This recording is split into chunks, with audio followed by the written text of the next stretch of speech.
Howdy fellow tubers, here it is at long last. I finally got this video made. Today we will be covering what was supposed to be the second in what I originally considered the let's get to know each other videos.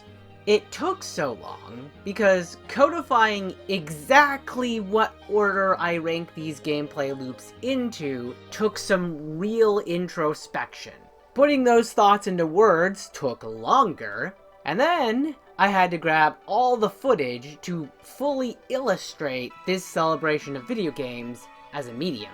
So then, now that we're finally here, I'm sure some of you, especially those not versed in game design terminology, are wondering, what in all the world is a gameplay loop? The technical definition is the repeating cycle of actions a player takes during a game session which keeps them engaged and motivated. Basically, it's what the player is doing while playing a game, the obstacles that make achieving their goal a challenge, and the objective for why they went to all that trouble in the first place, before the whole thing loops around and a new objective is established. In Mario, you want to save the princess, but there are pipes and enemies you can't just walk through, so you jump over them. In Halo, you want to stop the Covenant from killing off humanity, so you shoot, drive through, and explode things to keep them from pressing the big red button.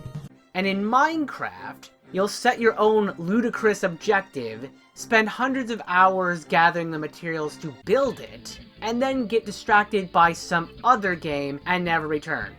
Or is that just me? Anyways, when I started thinking about countdowns I wanted to do on this channel, one of the first things that came to mind was sharing the kinds of experiences that make this hobby so addicting, satisfying, and even, dare I say it, fulfilling. That I will spend what is still unpaid free time to gush about it all on the internet. For this countdown, I've broken my favorite games down into their component gameplay loops and analyzed why I, at least, find them so compelling. Which is why the technical jargon of gameplay loop took over the video's title. After all, when the general gaming community considers Zelda, Final Fantasy, Elder Scrolls, Mass Effect, World of Warcraft, and Baldur's Gate 3 RPGs, breaking these games down into their primary and secondary gameplay loops, though somewhat technical, ends up being far more descriptive and informative than discussing my top 10 favorite video game genres. After all, this countdown is more about mechanics than labels. So let's loop-de-loop and pull, your games are looking cool. 10 seconds remaining. Let's start with one I didn't realize how much I enjoyed for a long time because I dismissed it as being exclusive to shooters. But as we'll see over the course of this list, gameplay loops are not limited to specific genres. The core experience for a gameplay loop can be part of practically any game if the designers and players take the right approach with the right mindset. The obvious alternative in this case is action-adventure games that give the player a bow or bombs. But then you start roasting Goombas from a whole screen away. Line up the perfect shot in pinball. It's even possible to precisely take down your target at a distance in fighting games. And well, there's a name for that now, isn't there? Sniping. That meticulous calculation of lining up a target and nailing them with a well-placed shot, before they even know that they're under attack in the first place, is just indescribably gratifying. Personally, I'll try to do this in any game that gives me a ranged attack, but if I'm awarded extra points or damage for managing to hit a specific weak spot, my OCD tends to get the better of me. Because I will aim for that weak point, and I won't pull the trigger until I line up a shot to my satisfaction. Even if I'm buried halfway in a large creature's mouth, I don't care that it's impractical, that my DPS has harshly fallen, or that I'm probably taking more damage than I would if I just unloaded my clip. I'm not wasting ammo when I can hit the bullseye, darn it!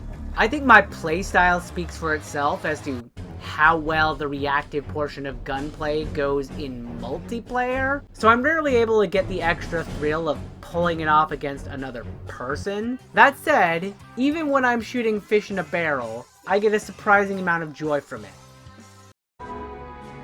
What if you miss? I won't. After logging a solid portion of gameplay, you'll usually come back to the central town, hub area, or some kind of safe zone. With a newly allied NPC, a wallet filled with cash, maybe some hall passes into previously inaccessible areas of the map, and a whole bunch of AP, BP, CP, DP, EP, FP, GP, HP, IP, JP, LP, MP, NP, PP, QP, RP, SP, TP, VP, XP, and ZP to spend on various items, activities, and character upgrades. I'm not sure what the official universal title for this gameplay loop is, but I like to call it running errands. To certain people, this is just busy work, keeping them from the actual game. But to me, it's half the fun. There are so many shiny things to buy now that I have the resources, and a significant amount of fun for me happens to be planning how to get the most out of said resources, making sure to buy the things I need as well as the ones I want. Do I upgrade my stats or buy the new fire spell? Which goes best with the new sword I found? Are any of the skills I can upgrade good for pushing my resources further? Oh look, my crops have grown while I was out hunting monsters. Time to harvest them and collect some cash. Or maybe I'll cook a hearty meal to boost my stamina. It's a breath of fresh air to check in on all the NPCs to see if they have new dialogue on current events. Now that I've made some story progression, will the mysterious character, who's obviously far more important than they let on, finally exposit their backstory and give me my paraglider? Or will he continue to stall? What strange new sights will I see behind the oversized door that I can open with this key I found? The plot can wait 5 more minutes. I'm busy with the new mini-games I unlocked. 8 years of research. A commonly held romanticism is the dream of finding an unassuming plot of land, drilling for a little bit, then striking oil. Or having a mountain with a reliably reinforced tunnel that you just walk into, picking large, perfectly cut gemstones out of the wall like they're fruit off the vine. While games have done their share to illustrate the gritty truth about these lines of work, there are also plenty that let you punch a tree to produce a perfectly stable log.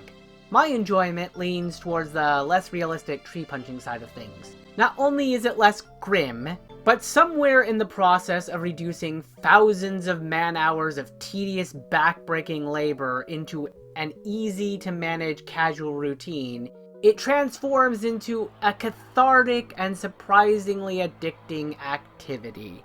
Resource gathering. The ability to hold the mouse button down, rapidly digging up a variety of gems, minerals, and strange artifacts is relaxing, as well as easy to digest. Harvesting plants for food and decoration is already a therapeutic activity in real life, and it's no wonder that doing so with less constrictive time limits, not to mention less devastating consequences from famine or pestilence, would make a rewarding addition to any game. A personal guilty pleasure of mine is foraging for food and supplies to enable that Bear Grylls experience most of us admire but would rather not experience in real life. Another variation is to expand things to the macro scale, where the player controls multiple characters who can all be managed to dig into a resource at the same time. Then there's just me being a weirdo who enjoys a good grind fest, finding the perfect spot to hunt or comfortably smack baddies around in relative safety, going into a Zen mode trance as I rack up the loot and XP, while letting my mind wander, is surprisingly satisfying. A certain childlike glee also comes from amassing all that wealth, while having few to no bills or taxes to diminish it. And while, as I said, I love the thrill of spending my resources on shiny new toys, I also like dumping all my earnings into savings, hoarding them Scrooge McDuck style. Naturally, this sort of thing loses a lot of appeal when there aren't many options to display your wealth, and nothing worth buying exists. But I'd be lying if I said I didn't keep playing some games, just to add another zero to the end of my in-game bank account.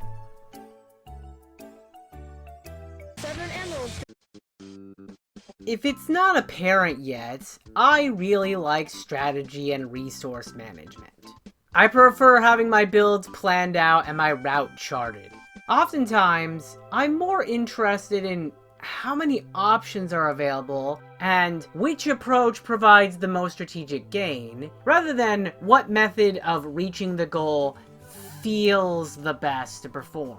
I regularly advocate for as much optional dialogue and extracurricular content as possible, so that there's a dearth of world building to explore, analyze, and interact with. I overthink a lot of things in real life, and in gaming, but sometimes I don't want to expend the brain power necessary to enjoy those experiences. Sometimes the stat trees, the multi-button combos, the puzzles, the elaborate cutscenes, and the intense minigames are too complicated. Sometimes I just want to press forward, hold down the run button, and occasionally press jump as catchy music plays in the background.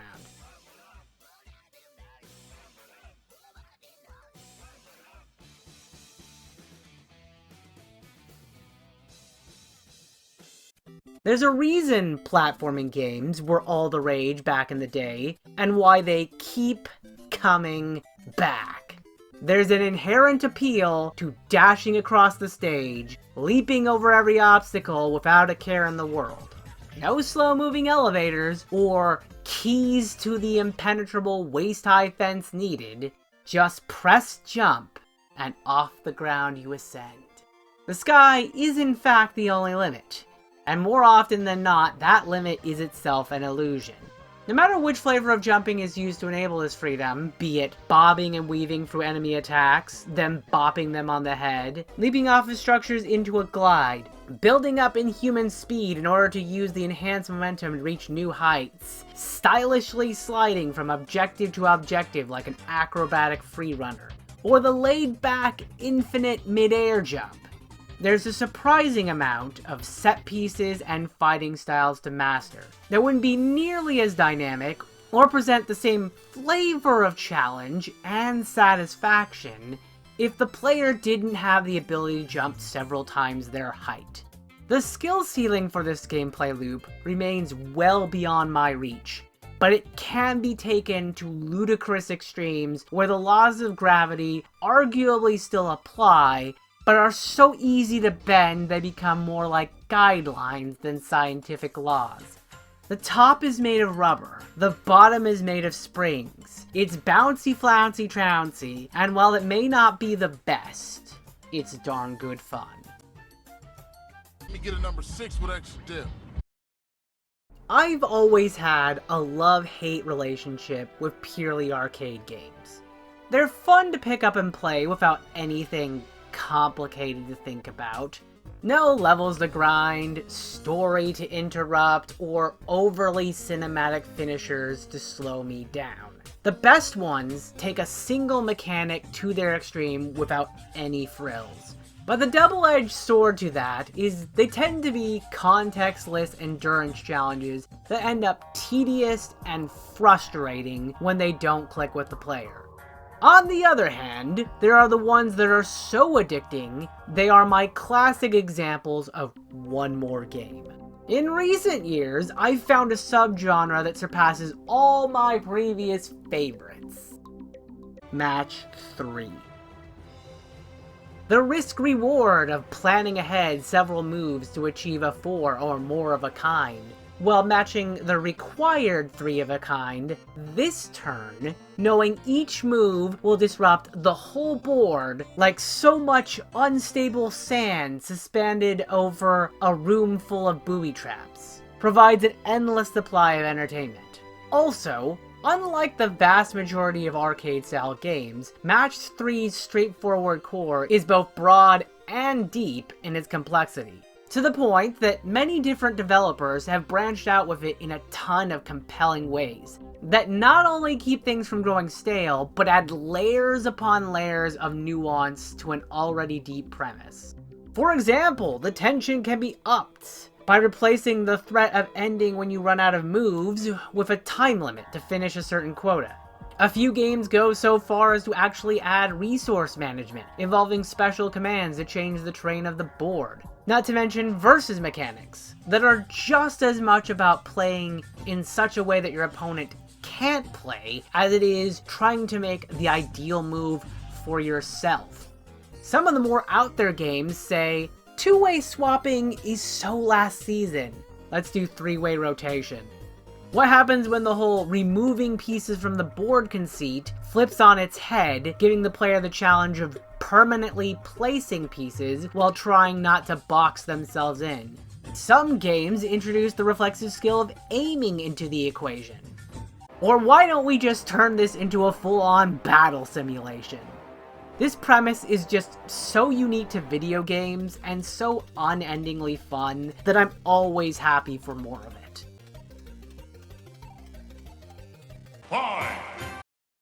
One of the most common power fantasies in fiction is about a lone protagonist that marches across the battlefield, decimating all who stand in their path. Not just with raw power, but with speed, precision, and strategically managed pacing and positioning that appears stylish and effortless to the outside observer. In a way that no other artistic medium can, video games let me be the unstoppable protagonist. I can feel the impact of a weighty thunk that tears into the enemy, the exhilaration of flawlessly countering an enemy's attacks with one of my own, knocking enemies into other enemies, dodging their attacks with lightning-fast reflexes, and chaining into a charge super at the right moment to finish them off, resulting in interactivity with action-based scenarios you just don't get in other media.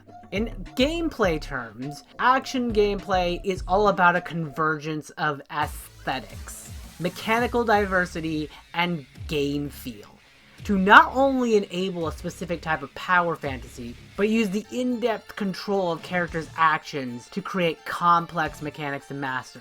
Whether that's choosing between combo chains for area of effect attacks to hit large groups of enemies, or focused heavy hits to break a single enemy's guard while building resources to land your strongest, most spectacular attacks, or pummeling your immortal opponent enough to send them flying beyond the horizon, or realistic collision, forcing you to consider how your weapons will interact with the physical space you are currently in, as well as the rhythm of enemies' attacks, or combining insane mobility and versatile crowd control techniques to take out a room full of enemies without taking a hit, or using a combination of mobility-based choices like sprinting, jumping, gliding, and capitalizing on the physics engine to improvise stupid stunts. This is a gameplay loop where the player is constantly planning their next 2 moves, while still performing the current one, oftentimes at the fastest pace on the list. This does mean there's a higher skill floor, and oftentimes greater, more humbling punishment for failure, which can make or break this gameplay loop. But when the player syncs up with the mechanics just right, it's no longer just a matter of outthinking the game. You get the satisfaction and bragging rights of one-to-one executing the cool moves on the screen. There's such an immense satisfaction from moving around and existing in the physical space of the game's world, that when you move on to other games without this level of depth, even if they're more accessible because they're less demanding, they can feel stiff and hollow in comparison. Of all the gameplay loops on this list, writing about this one has been the most revelatory, because analyzing this kind of loop's appeal and assessing my personal level of attachment to it has led me to try so many games I used to ignore because of how intimidated by them I was. And for that, it might not be triple S rank, but it's still awesome. 4 shields left! Here's another archetype for you. The handsome rogue who robs from the rich and gives to the poor. The reporter sticking their noses where the evil corporation doesn't want them to.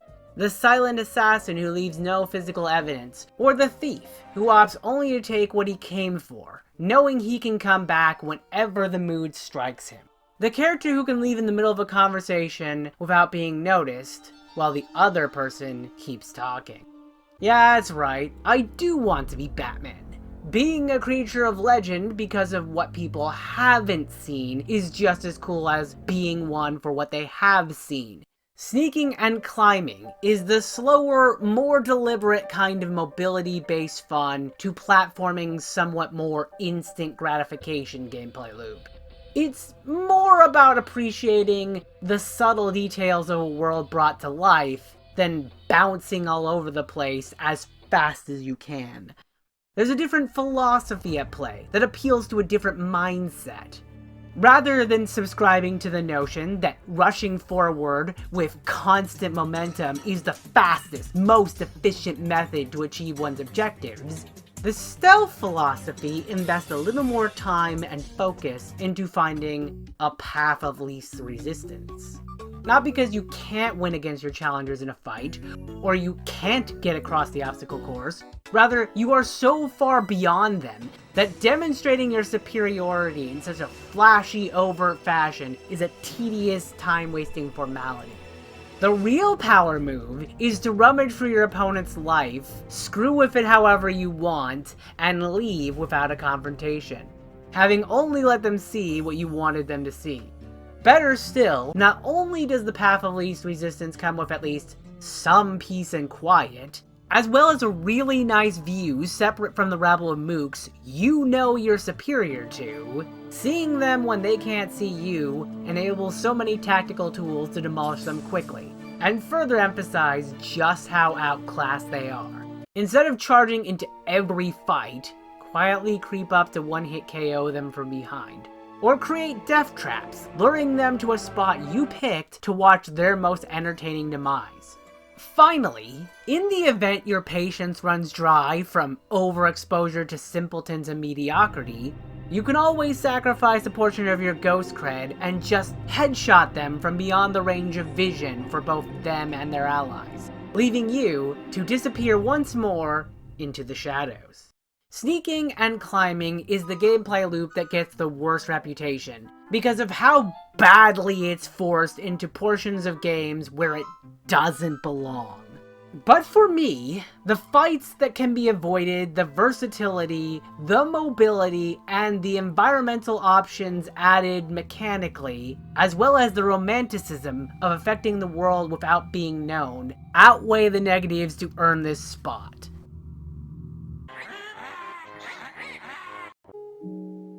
There's a sense of ludonarrative dissonance that looms over a majority of games I play. I feel it when a sword blessed by the gods can't cut down a tree.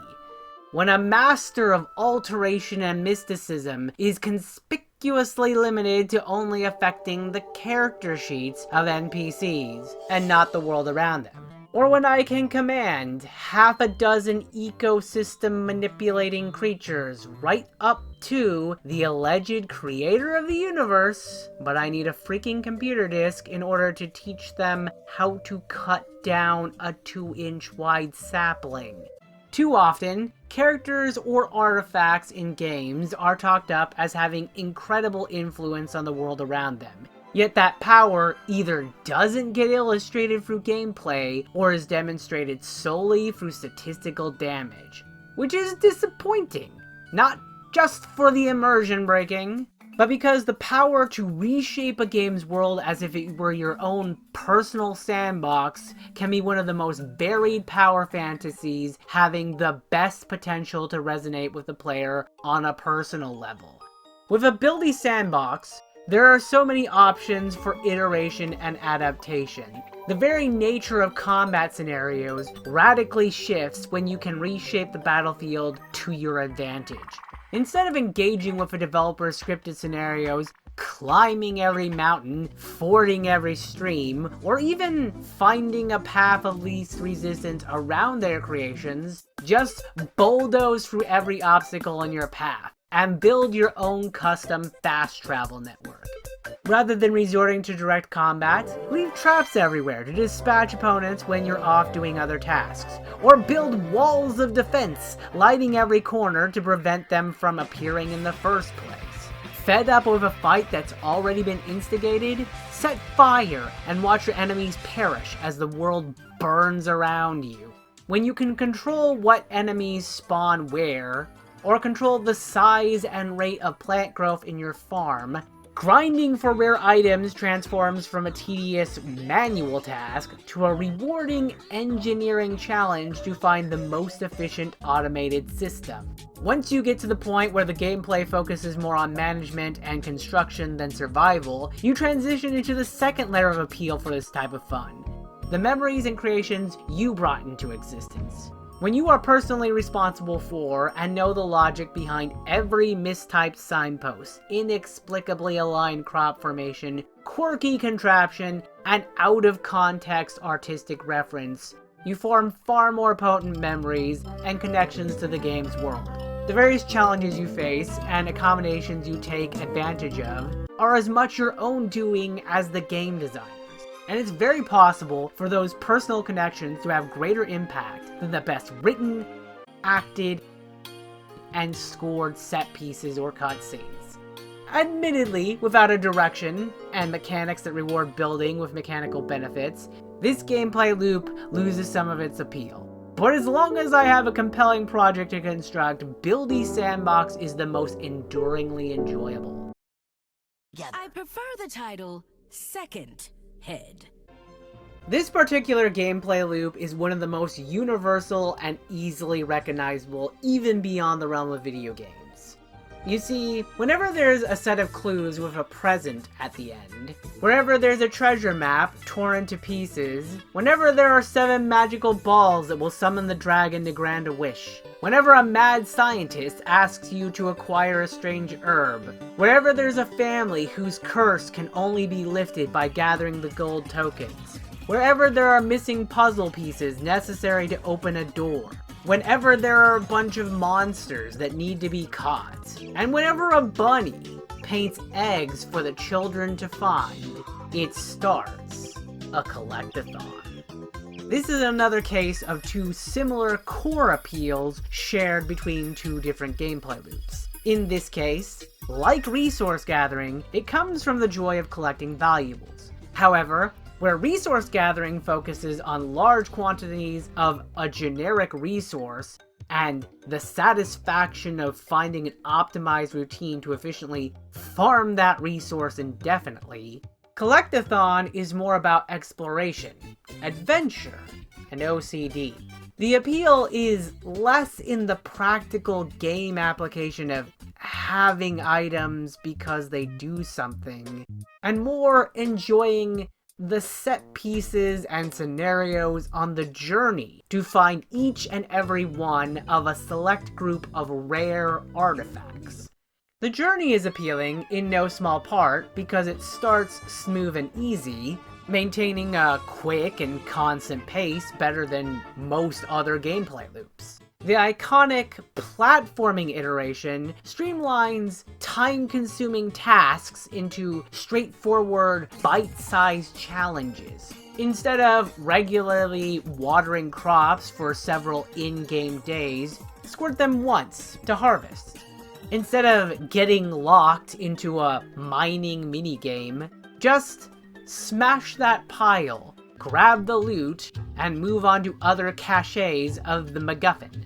and instead of manually picking up each and every item, simply walk past each piece of treasure and onto the next. Meanwhile, non-platforming examples maintain their smooth pace through availability of whatever you're collecting. Simply catch every mon you see, take a picture of every set piece, examine every suspicious rock circle, mix the obvious ingredients to unlock the recipes, and find the bobbleheads laying in plain sight, to receive a sense of constant progress and discovery right until the credits roll.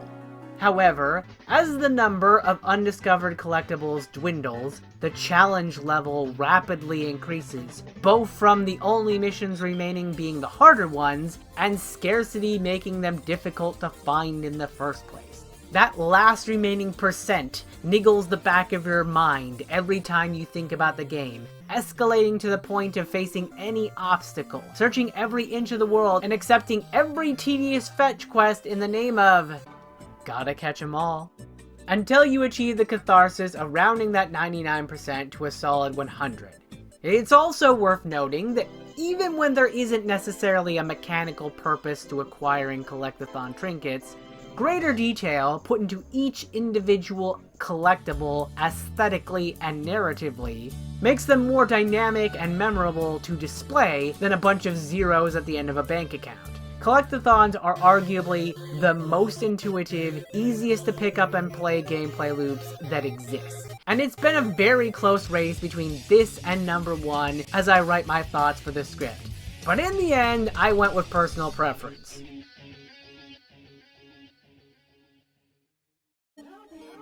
Before I announce the number 1 slot, let's talk about a few other gameplay loops that I also really enjoy, but not quite so much that I could put them in the top 10. Logic puzzles. Specifically, the kind of puzzles with very solid and clear rules that are also delivered in such a way that proper understanding of those rules, while given a handful of variables, unlocks a new, previously unknown set of variables to the point that the knowledge itself is as powerful as gaining a new item in an action-adventure game, setting off a cascade of unlocks until you've solved the whole puzzle. Stacking games. Falling blocks filling out the screen as you gradually try to fit them all in for a high scores while clearing out more space is a near perfect push and pull game feel, rich with strategic variety and nuanced consequences for misplays, that's iconic for a reason. It's pure fun with endless replayability. Driving games. This is specifically not about racing games. I'm really not interested in the structure of going fast for competition. What really interests me about driving games is the very unique game feel of driving a car relative to walking or riding an animal and translating that into a traversal mechanic for exploring any number of interesting landscapes. Card/dice games. This gameplay loop is a lovely combination of rolling with the punches of RNG and the strategy of hand management. Whether it's the fun of putting together a full poker hand, using all the points in a dice roll effectively, or using resources wisely in a fantasy card game, it's a unique type of gameplay loop that's very similar to others on the list, but also very different. Try that move one more time. At this point, you've likely noticed that between the reasoning I've used for most of these entries, and the genres we've tangentially covered, there's something conspicuously absent from the list. Turn-based combat. Or rather, menu-based combat. Because the core appeal of this gameplay loop branches out beyond purely turn-based experiences. Conditional turn-based, round-based, active time battle, timed hits, tactics, and maybe even VATS, if I'm feeling adventurous. Just give me a set of targets, a list of options, and time to think about what I want to do with all that information. When a game clearly lists the player's options, it trims away the fat that can come with real-time gameplay types, to focus on the logical and role-playing aspects of interacting with the game's world over the reflexive or visceral. There's a lot less, I know what to do but can't do it, and more, what is the most strategically efficient move that also fits the character I'm playing. That lower barrier for entry into self-expression and creativity enables more players to experience the spectacle and strategy the game offers without having to devote a large portion of their attention to execution of that spectacle, while still challenging them by testing their strategic reasoning. That tactical thinking comes into play through the primary quirk of menu-based combat, where both players' actions are restricted into artificial, deliberate intervals, forcing them to predict the specific actions the opponent will use in what order, determine how to counter them, and then push the use of each resource to their limit within that interval, while having, theoretically, infinite time to develop a strategy on a single turn alone. Seemingly insignificant details, such as limiting your active party to one member on the field at a time with only 4 moves each, or working type effectiveness into a system of breaking the enemy's defenses so you can wail on them, or balancing power versus accuracy in moves while building a secondary resource for magic attacks, or working with the quirks of your current character and the luck of the dice, or the entire can of worms created by positioning systems in tactics RPGs, particularly attacking from a position that won't leave you vulnerable to attack yourself, or bizarre anomalies that couldn't possibly work outside the turn-based realm, like making a fighting game menu-based. There's a world of gameplay and world-building differences that comes purely through numbers and the aesthetics of the menus. A particular consequence of how this type of loop recontextualizes gameplay that I find personally engaging is that if used properly, you can completely shut out your adversary in a way that can only rarely be experienced in real-time games. The one-round total party wipe. Allocating resources and attacking the correct targets in the right order to obliterate my enemy before they even get to move is a top 10 things to do in a game on its own, and this format makes it simplest to pull off. Finally, even at their worst, menu-based experiences have one final advantage: automation. And the time it takes for the game to run all the animations for a given round, I don't have any inputs, and can let the game run in the background while I play or watch something else.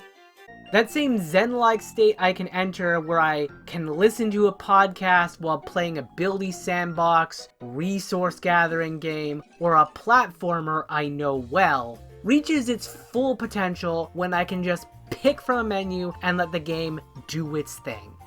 That combination of role-playing, spectacle, efficiency triumphing, and hands-off potential makes menu-based combat my #1 favorite gameplay loop. So at long last, I delivered this countdown. Establishing these categories without being constrained by traditional genres took a lot of analysis and codification. Critically analyzing just what I find so compelling about certain games forced me to reevaluate why I love certain games. But also, whether or not my instinctual dismissal of certain games is rational. I've expanded my horizons a ton since I originally conceived of this list. And while more than ever I agree with the conventional game design mantra that the primary loop is the most important piece of a game, time and time again I've seen how well executed, thoroughly realized secondary gameplay loops that support the primary loop enrich both the gameplay and the aesthetic of the game. Technical analysis aside though, it's just been really fun to think about games in this way, and I hope it was entertaining for anyone watching. Maybe you'll expand your horizons, or find a new love for the kind of games you're most fond of, now that you can see the gameplay loops that make them tick. Share your favorite gameplay loops in the comments, and have a nice day. God bless you.